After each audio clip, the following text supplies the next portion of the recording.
Welcome to the Wake Up Dad Show. This is episode number 39. I had a very narrow definition of what it meant to be a man and father, so a strong man and father. So, I was raised that, logic is strength and emotions are weakness. And my belief was that in order to be strong, I needed to make decisions based on logic and reason and really not let emotions or my heart get too involved with the equation.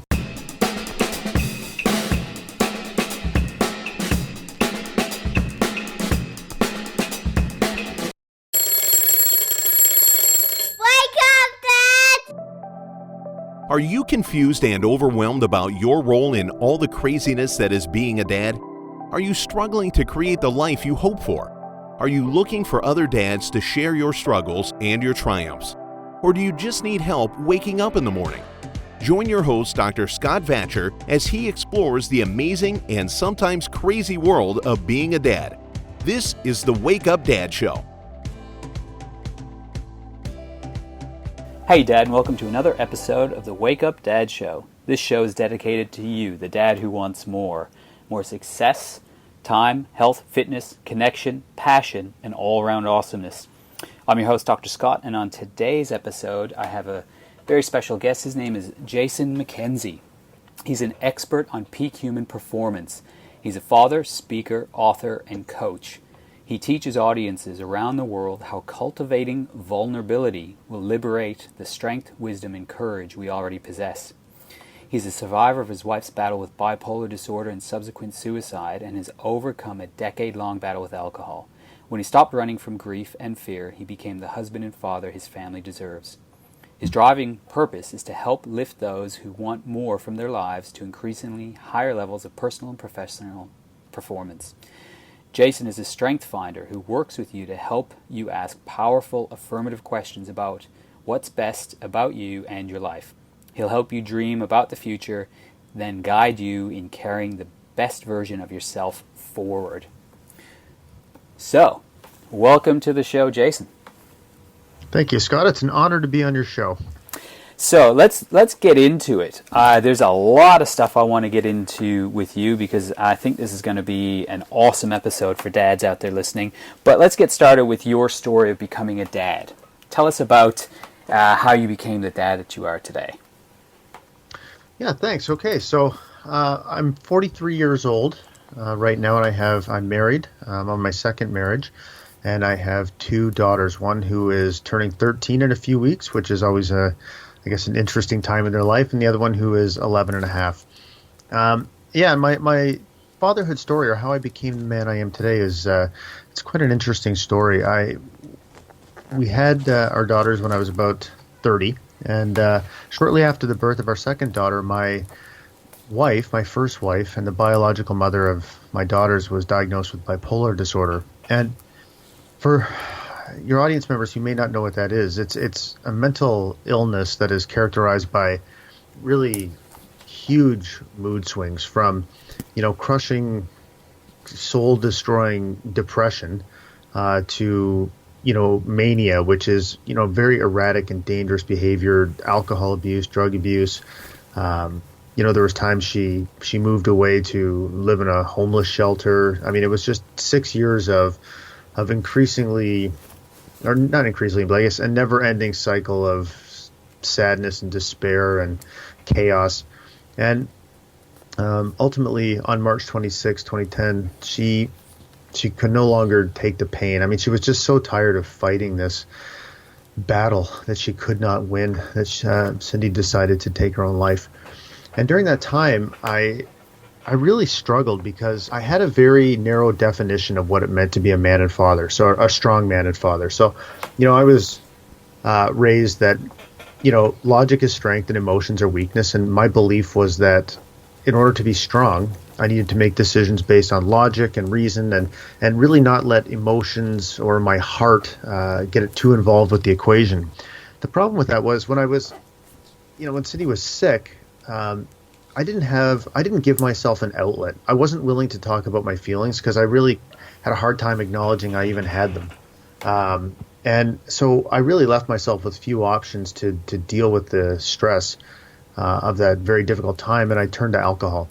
And it's funny, looking back on it, because it actually, in my mind, it seemed to work, because it really caused me to feel a lot less fear and anxiety and sadness. But on the flip side, I felt far less joy and hope and optimism. And those were emotions that were already in preciously short supply during that time. And that was the time I would say I needed them the most, and I drank them away. But yeah, and then I clung on to this heroic persona of myself. I really bought into the person that I had created as this strong and decisive leader, fearless, action oriented, and all this kind of stuff. Standing by my wife, standing by my kids, and that really wasn't the truth. I mean, during those very dark years, I made some pretty horrific mistakes as far as being a husband, and just did some things that when I was pushed beyond my limit, that I regretted deeply. And I never told anybody those stories, though, because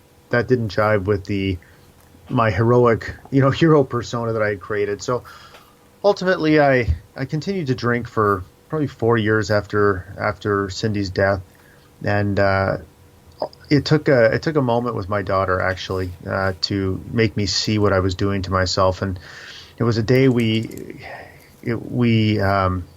was just going to be the two of us, me and my younger daughter. She was 9 at the time, and I had promised her I was going to make the day very special, and like a daddy-daughter day. And I had really hyped it up, and we were both looking forward to it. And then when the day came around, I basically just got drunk the entire day while she played by herself. And at the end of the day, she came up to me and looked me in the eye and told me she was disappointed.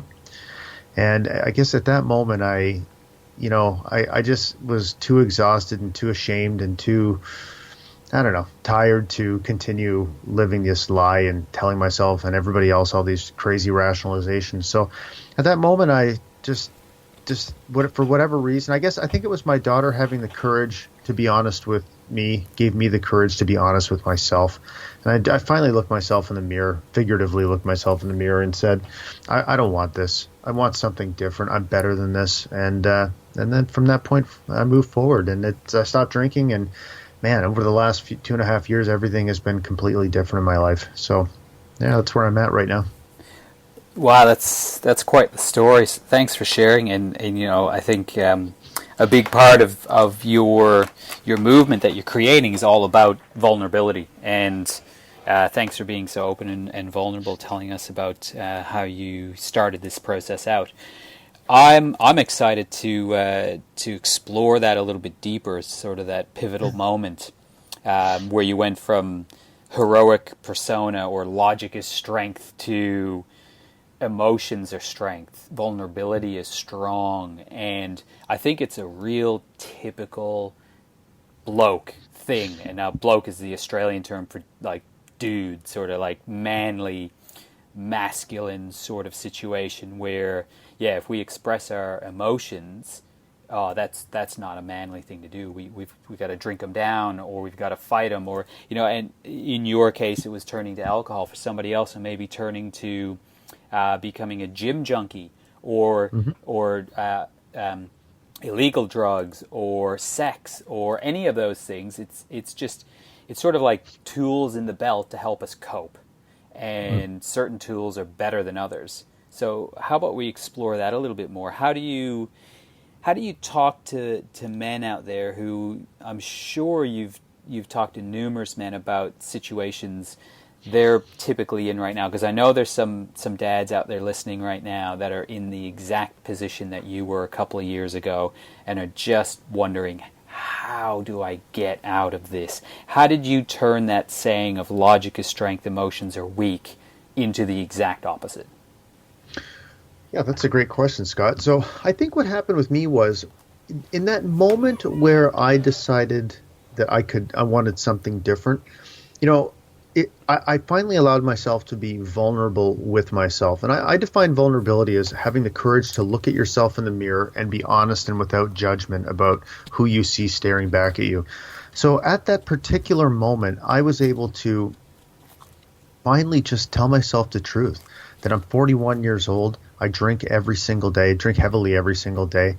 I'm causing my wife, this amazing woman who came into our lives to help us rebuild our family. I'm causing her no end of worry and concern, and now my kids are telling me I'm disappointed in me. And just being able to say that to myself liberated me to create something else. Because what I would typically do in the past is I would just cling to this idea of who I thought I was supposed to be. So it was like looking backwards to some, I don't know, discredited, version of myself. And I was just clinging to that with a death grip because I thought it was who I was supposed to be. And I didn't understand who I was if I didn't have that.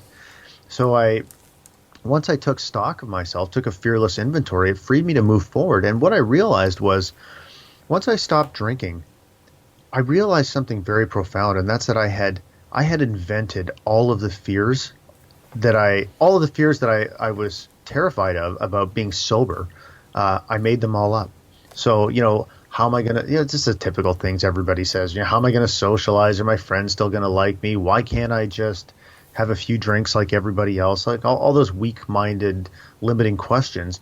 Once I was sober, I realized those, not one of them came true. All of these fears that had held me prisoner for so long were all made up. And then I started questioning my entire life because I was thinking to myself, wow, that is shocking. What else? What other limiting beliefs do I have? And then one of the limiting beliefs I had was that I am stronger by compartmentalizing myself than I am as the whole human being I actually am. And so as I gave myself some time and space in, being sober, I started to experience these feelings that I had never really allowed myself to feel before. Like I started to feel anxiety sometimes, or I would feel sadness. Or a year after being sober, I started grieving my wife's death 5 years after she died. But on the flip side, I also started feeling passion and hope and optimism and gratitude like I had never really felt them before.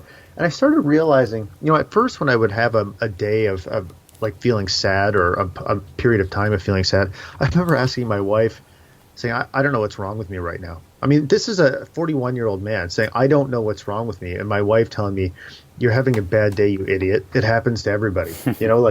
This is not, but I had to let myself be in that space and not try to turn it off with alcohol or anything. And what I realized is, wow, there is a tremendous amount of strength that is to be gleaned from, letting myself experience the full human experience. And as I went through that, I realized that, wow, I'm learning so much about when I'm at my best. And, grieving my wife's death allowed me to put our relationship into context and to feel love towards her again and look at the past as the contribution what it is to my present and all of these things. And I realized that, wow, you know what? It's not always pretty and it can be a little bit messy sometimes, but we are vastly, vastly stronger when we don't deny a big part of who we are.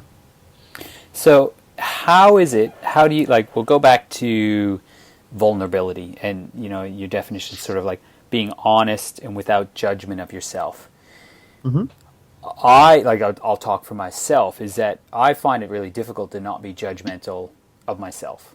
How is it that you get through that and not be judgmental of yourself and not in that roller coaster of emotional states, be okay with that? Because it's probably one of the biggest lessons you could ever learn as a human being, that it is okay to feel these emotions, and especially as a man, especially as a dad, because if we don't learn them early on enough, then we're going to pass these sort of situations or traits, whatever you want to call them, onto our kids, and that's where that sort of generational thing keeps going, where my dad did this, so I'm doing this. How do you sort of get that judgment out of the way? Is there any sort of thoughts you have about that, or like practical tips or suggestions that you could give dads out there about that?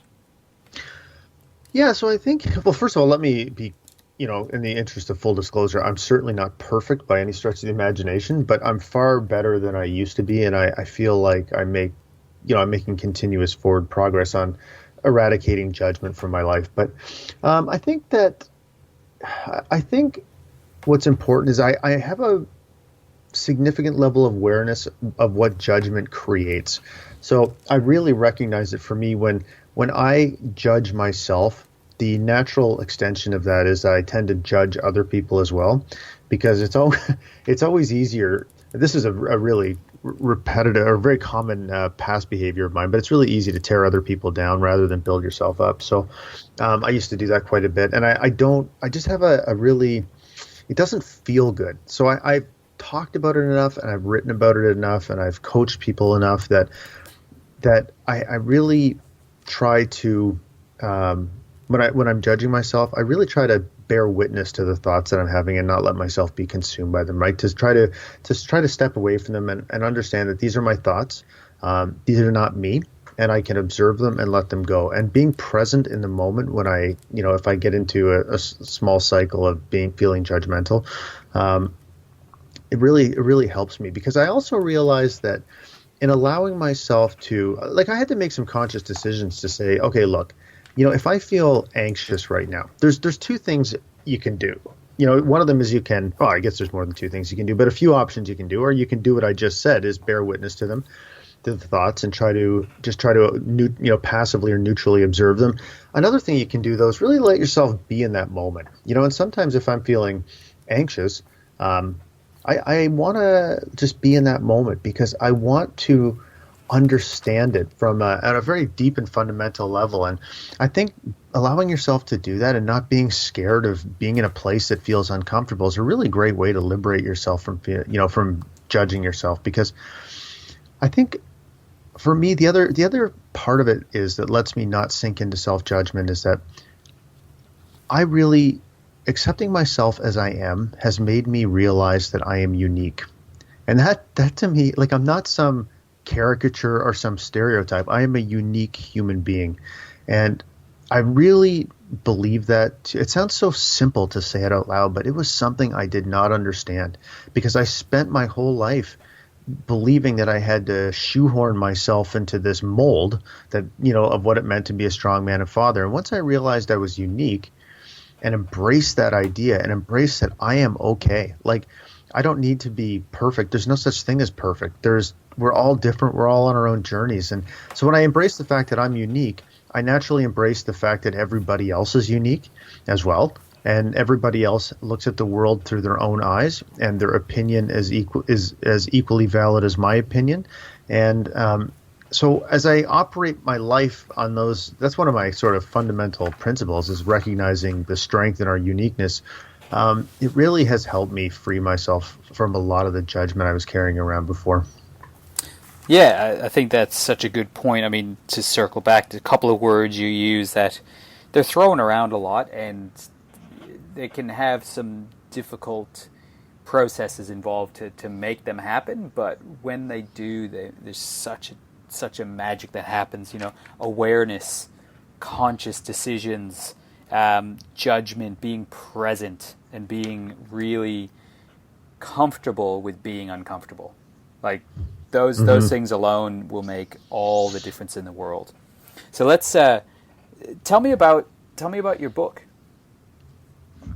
Yeah, so it's funny, as I realized, as I went through this personal journey and realized that what I was doing was being vulnerable. It was funny. It wasn't actually till I listened to an episode of the Tim Ferriss podcast with Brene Brown on it that I understood that vulnerability was the sort of what I was cultivating and what I was practicing and what I was preaching. So what I realized is as I evolved and I started sharing my story with people, the way people reacted to me was far different than what I expected. So I originally decided to start telling my story, not the heroic version of my story, but the unvarnished truth, because I wanted to help people with, I thought sharing my story might help people with dealing with addiction of some sort, or mental health issues, or something fairly specific to my own personal experience, or relatable to my own personal experience. And as I started telling my story, I realized, like, people started opening up to me about everything, about their lives. And it was this incredibly powerful realization that my vulnerability and authenticity was creating a safe place for them to be authentic. And I realized how desperate people are for that. I never paid any attention to it because I ignored the importance of it in my own life.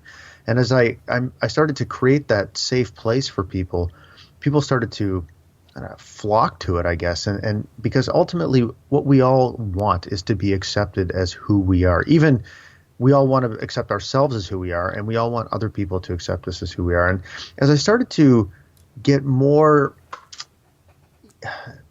develop a deeper understanding about this idea of vulnerability, I started to talk about it and write about it a lot and quite passionately. And I decided to write a book about it because I can look around me, I'm sure most of us can. We can look around and I could see that this is a message that needs to be shared with men and fathers. And so as I wrote the book, it was really it's targeted towards men, but it's really applicable to almost anybody. And what I do in the book is I debunk some of the myths around vulnerability, like vulnerability is weakness and vulnerability puts you at risk and all of those things. And I redefine vulnerability for what it is, which is really, showing your authentic self to the world and marshaling the full power of you to create something different in your future.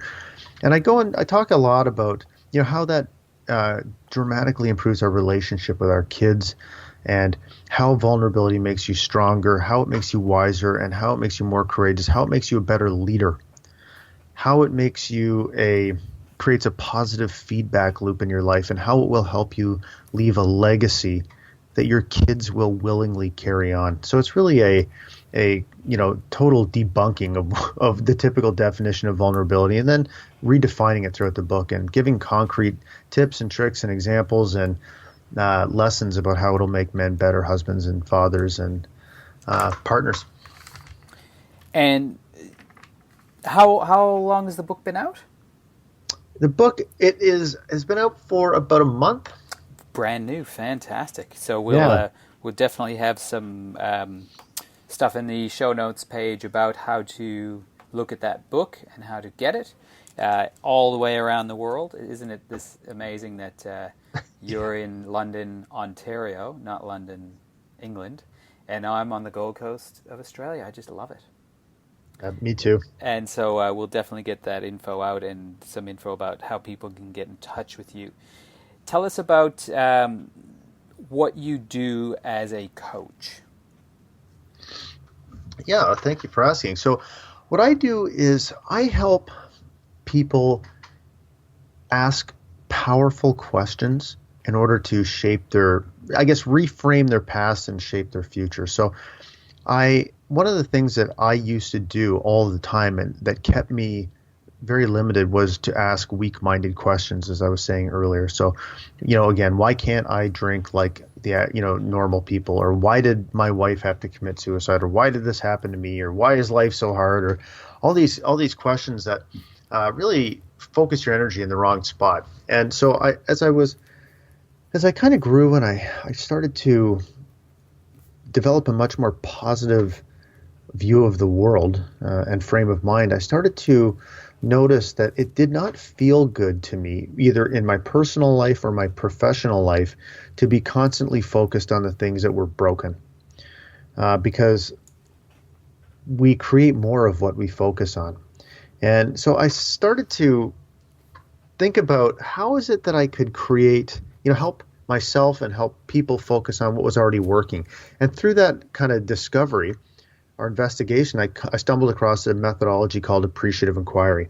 And appreciative inquiry is basically just that. It's a study of what gives human systems life when they're functioning at their best. So in other words, I help people look at some of the things, the high point experiences from their past. When were you at your best? Connect to a time that felt meaningful to you. And then let's really understand that and understand everything that you brought to bear, everything that, other people contributed. What were the environmental situations? Like really doing a root cause analysis of success, basically, and then helping people dream of an incredible future where they can carry the best of themselves from the past and present into that future. And it's a really empowering, liberating, and strength-finding way of helping people and organizations create and sustain positive change. And so, is it thebookofopen.com? Is that right? It is thebookofopen.com. And so that's where people can get the book and inquire about checking you out as a coach? Yes, absolutely. Yeah, that's awesome. Appreciative inquiring. I like it. There's a quote that I think it was Tony Robbins. I could be wrong. It says, "The quality of your life is defined by the quality of the questions that you ask yourself." Yes, And I love that quote. Is that Tony Robbins? I'm not sure who it is actually, but could be. Who cares? It doesn't really matter. I thought it was Tony, but that's a quote that I heard probably a decade ago, and it has really helped me to define my life, because you absolutely get more of what you focus on. And how many people, like, I don't know if you find this in your work when you speak with people, especially probably at the beginning of the coaching, something as simple as, "How's your day?" And I don't know how often I'll get something like, "Oh, not bad." I go, "Wow, just not bad, hey? That's not good, right?" Just just defining your day as, "Oh, not bad," compared to viewing it in a different perspective. And when I do that, and this is probably doing appreciative inquiring with clients that I see, I say, "Okay, well, what was the best part of your day?" Mm-hmm. And so just getting them into that mindset of, okay, something that was good today. And I don't care who you are, there has to have been something that was good. You know, to focus on whatever that is. And that's why I think, what is your perspective or viewpoint on, say, journaling? Yeah, so I will answer that in a sec, but I just wanted to actually follow up quickly on the point you just made. So a good example with our kids would be, looking at, the power of our questions would be, if your child comes home and gets a specific mark, say they get an 85% on a paper they've written, there's two things you can do. The first is you can say, "What did you do wrong? And how can we fix what you did wrong so you can be better?" Or the alternative is to say, "Let's talk about everything that you did right or we did right that got you to that mark, and let's find a way to do more of it." So maybe it's, how did you structure your time in a way that allowed you to achieve that mark? How did we support you? What was the best of how we supported you? And how can we do more of that? And, what was it about the subject matter that you felt the most passionate about? What interested you the most? Asking questions like that in collaboration or in partnership with your child is a much, much more positive and enjoyable way to talk about how to create something better in the future. I totally agree. And even if they got a 50.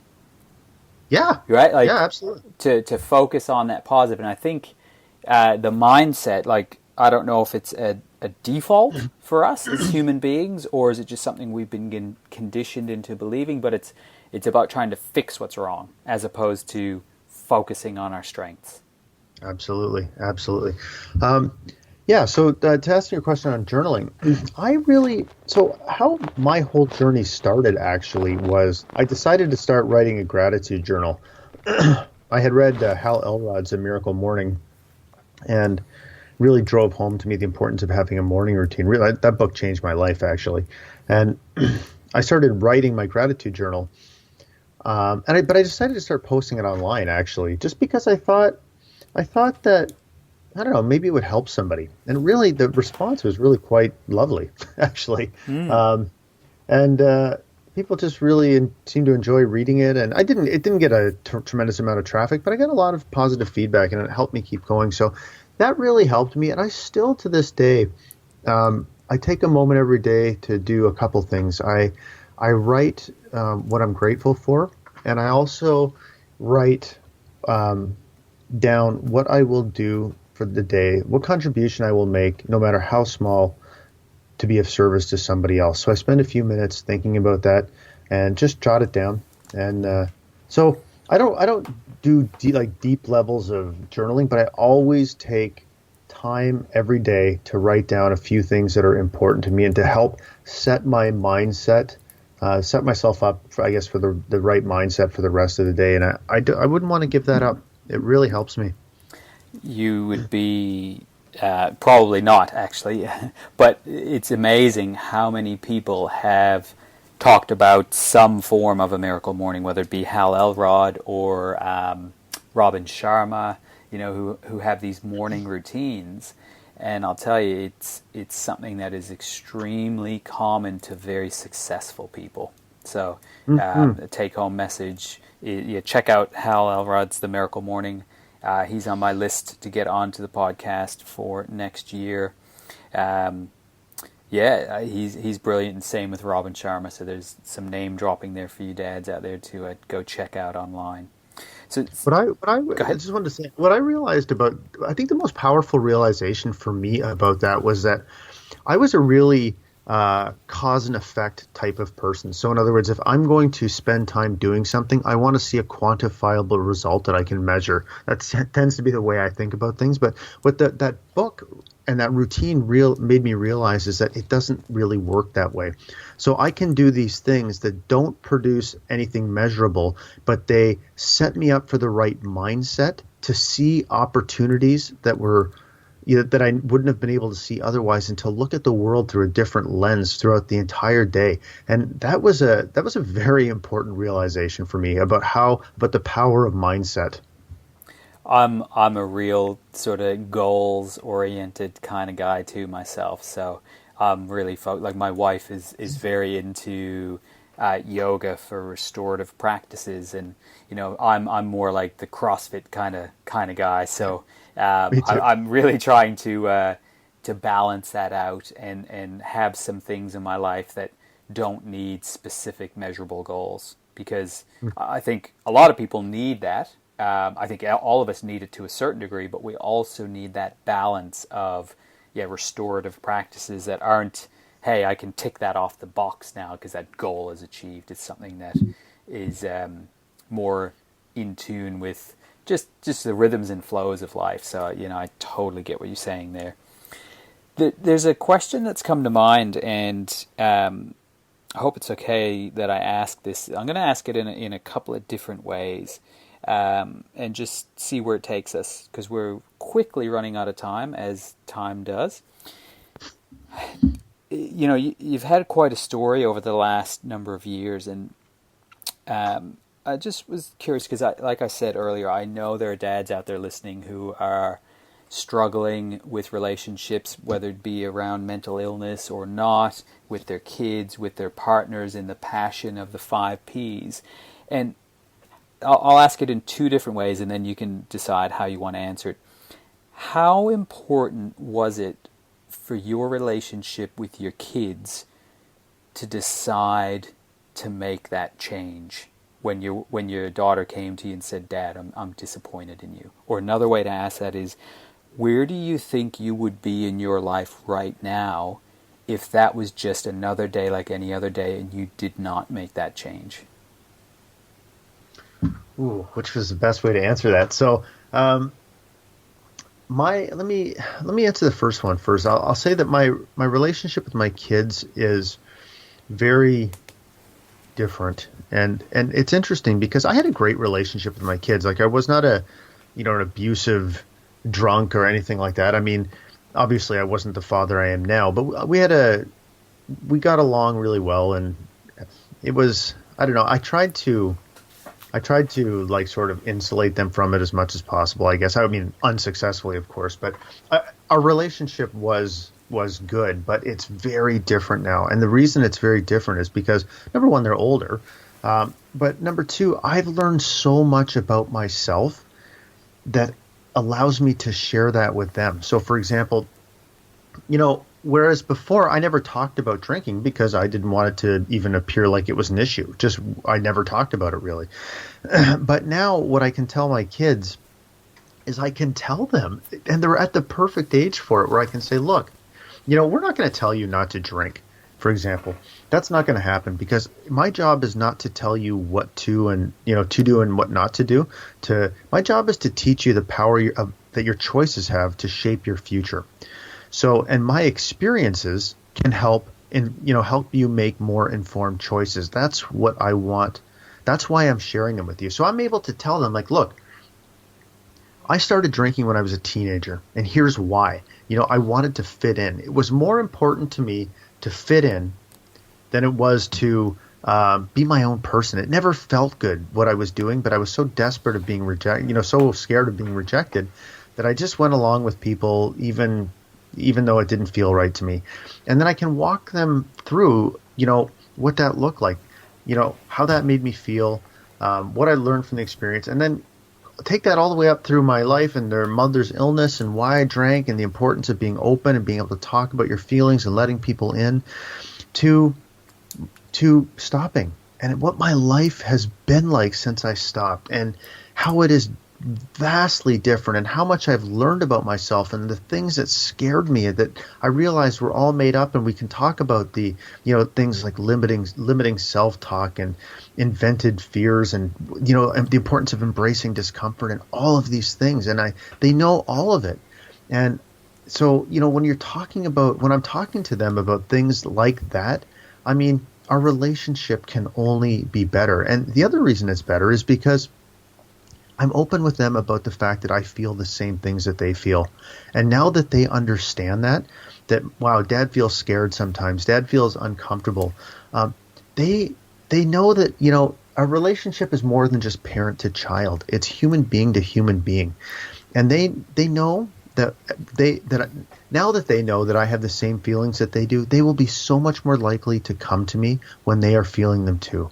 And so from that point of view, our relationship is incredible. And I really believe that, and they prove it all the time, when they're worried or they want to talk about something, they know that both of us, my wife included, are a safe place to talk because we can relate to what they're saying. So I never would have been having those conversations with them if I was still drinking. And you know what? If I was still drinking, I would not be having this conversation with you. I would not be spending my life working towards the things that I am passionate about. And I wouldn't know myself like I know now. None of the things that have happened in the past 2.5 years would have happened. And I'm just so grateful. In fact, on the 2-year anniversary of my sobriety, I was driving my daughter to get some figure skates, and I pulled her over and I pulled the car over and I said, you probably don't remember this, but 2 years ago today, this is what happened and this is what you said to me. And I wanted to just look you in the eye and thank you and tell you how grateful I am that you had the courage to be honest, because your willingness to do that, or your ability to do that, changed my life. And I really want you, what she took away from that was at 9 years old, her voice changed the life of her 41-year-old dad. And think of the power that every single one of us has to, create good in this world and help people change their lives. So that moment, man, I'll tell you, that was of all my parenting moments, that was probably the most special for me. Yeah, that was awesome. What I'm getting from that is, openness, communication. I say on this show many, many times is that I'm never going to win Dad of the Year. I am on a journey myself to help dads, including myself, out there. And some of these things that you've said tonight, tonight as this podcast is being recorded, who knows when you're going to be listening to it out there, Dad. But there's so much takeaway message so many takeaway messages that you've already given. Is there anything that you would like to clue up on? Like, I like to ask the question, if you had 2 minutes in front of a room of 1,000 dads who were just waiting to hear your 2-minute message, your greatest wake-up dad message to them, because that sounded like sort of what it was, is that 2 years ago was that real wake-up dad, slap in the face, message that really propelled you into a completely different journey into where you are now versus where you could have been, and who knows where that could have been. But is there any message that you want to get out to the dads before we clue up tonight's show? Yeah, I think the most important thing that I've learned and that I tell pretty much every father that I speak to is, when you share more of yourself with your kids, they will share more of themselves with you. So a lot of times as parents, we feel like we are supposed to know everything. We want to have the answers when our kids ask us questions. The problem we run into, though, is that our kids know that we don't know everything. So when we pretend that we do, everything we say becomes suspect to them. And eventually, as they get into the ages some that my kids are at right now, if you do that, they will start to tune you out because they don't trust what you say. So my message is, be open about what you do and do not know, because if you don't know something, it's a wonderful opportunity for you and your kids to find the answer together, and what a wonderful way to spend time with them. But also show your kids that you feel the same emotions that they do, that we are stronger as whole human beings, that our emotions are not something to run from. Because when you show your kids that you feel the same emotions that they feel, you'll be closer with them. They'll want to come to you. It will totally change your relationship. You'll be able to relate to them in ways that you never could if you didn't share your whole story. You might be your child having a project due at school, and you being able to say, look, I had to, for me to be able to say, look, I know what that project is like for you because I had to write this book, and I felt exactly how you are feeling right now. I felt like I didn't know what I was doing, that people were going to think it was terrible when it was finished, that I didn't even know if I'd be able to get it done. How am I going to find all this information? I get it. But I also know how I worked through it to get it done, and I can help you, and I want to help you. So let's talk about what we're feeling, and then we'll come together and we'll find a way to get this done together. And when you frame things that way, your kids will come to you because they don't want to feel disconnected with you. What they want the most of all is to feel a deep connection with their mom and dad. And you can provide that to them by the choices you make about how much of yourself you're going to share with them. That is an awesome way to end the show. I think that is one of the best messages we've heard so far on the show. So thank you so much for that, Jason. That was just a brilliant way to end the show. Remember, guys, thebookofopen.com, or to email jason@thebookofopen.com is a way you can get in touch with him. Guys, go check out the website, www.thewakeupdadshow.com. Go to iTunes, give us a rating so we can reach more dads out there. My email is drscott@thewakeupdadshow.com. And remember, dads, an ancient proverb once said, for a man to achieve his dreams, he must first wake up. Dad, you're not alone. This is your wake-up call. Thanks again, Jason. It was my pleasure. Do you want to know more about the Wake Up Dad movement? Go to www.thewakeupdadshow.com to download any and all past issues of the show, claim your free gift, or to directly ask Dr. Scott any questions you have. Continue the conversation on the Facebook group Wake Up Dad. Share this podcast with other dads on iTunes or Google Play. Make sure to subscribe to the show and give us a rating so we can reach more dads. And dads, one last thing. Wake up!